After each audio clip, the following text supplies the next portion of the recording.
Knowledge کا ہونا اور نالج پہ یقین ہونا، ان دونوں میں بڑا فرق ہے. بعض لوگوں کے پاس ہمارے، میں جس علاقے میں رہتا ہوں اسے گلشن رابی کہتے ہیں لاہور میں نا، وہاں شادی حال بڑے ہیں، یعنی لاہور کی ساری شادیاں میرے علاقے میں ہوتی ہیں، اگر یہ کہوں تو غلط نہیں. وہاں تقریباً 50 کے قریب شادی حال ہے اور جیم پیک ہو جاتا ہے سیزن میں. مطلب کہہ لیجیے ہمیں گلہ ہی ہے اس علاقے میں رہنے کا، مین روڈ پہ میری رہائش ہے، لیکن گاڑی نکالنا لانا جب سیزن ہوتا ہے تو تیارے آ رہے ہوتے تیارے جا رہے ہوتے ہیں، یعنی شادیاں ہو رہی ہیں جا رہے ہیں. حضور میں نے عجیب بات دیکھی کہ 35 سے 40 سال کے مالکان مجھے جانتے ہیں، میری اچھی کا کوئی اپنا کھانا خود نہیں کھاتا. میں کہتا ہوں اپنا کھانا، اپنے حال کا پکا ہوا کھانا، کہنا کھان والا تھوڑا اے جانچی کھاتے ہیں صرف. تو کیسی کمال سزا ہے کہ جو آئے گا وہی کھائے گا. حضور جس کو اپنے پکائے ہوئے اپنے حاصل کیے ہوئے علم پہ یقین نہیں ہے وہ بندہ کبھی عمل نہیں کر سکتا. جس بندے نے مار کھائی، یعنی you pay the price for that. آپ میکڈونلڈ جاؤ، قیمت پوری ادا کرو، اور جب وہ ٹرے آئے اتنی دیر میں آپ اٹھ کے چلے جاؤ، وہ کہے گا بھائی اٹھاؤ نا، قیمت دی ہے. حضور آپ نے علم حاصل کرنے کی قیمت ادا کی. میں یقین سے کہتا ہوں اس علم پہ آپ عمل بھی ضرور کرو گے.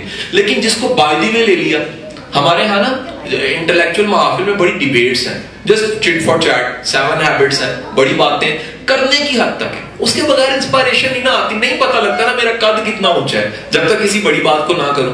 لیکن میں نے اگر اس علم کو محنت سے کمایا ہے تو اللہ میری جھولی میں عمل بھی ڈال دے گا. لیکن اگر میں نے محنت سے کمائے نہیں ہے، حضور میرے پاس یقین ہی نہیں ہوگا. اسی مولوی صاحب کی طرح جو روز کہتے تھے مسجد میں بیٹھ کے کہ خدا کے بندو اگر بسم اللہ پڑھ کے پانی پہ آپ نے پاؤں رکھ لیا تو پانی بھی رستے دے دے گا. تو ایک دیہاتی نے ہاتھ کر کے آپ صحیح کہہ رہے ہیں بالکل. کہتے کیسے؟ کہتے کل ہی میں نے کیا ہے اور میں کراس ہو گیا. ان کا میں نے بھی کرا، اور مولوی جا کے پاؤں رکھا، بسم اللہ پڑھی اور پانی میں چلا گیا. اس کے پاس تقریر تھی، یقین نہیں تھا. سر یقین کا کمال یہ ہوتا ہے، یقین کشتی جلا دیتا ہے. اور کشتی جلا کے طارق بن زیاد جیسا بندہ جس کے پیادے اور فوج کے جرنیل اس کو کہتے ہیں کہ طارق بن زیاد یہ بتاؤ اتنی بڑی حماقت تم کرنے جا رہے ہو. حماقت کیا؟ کشتیاں جلا رہے ہو، واپس نہیں جانا. وہ کہہ رہا ہے جی میں اس لیے واپس نہیں جا سکتا، یہ زمین میرے اللہ کی زمین ہے، اس لیے یہ میری بھی زمین ہے، میں تو اپنا حق جمانے کے لیے آیا ہوں.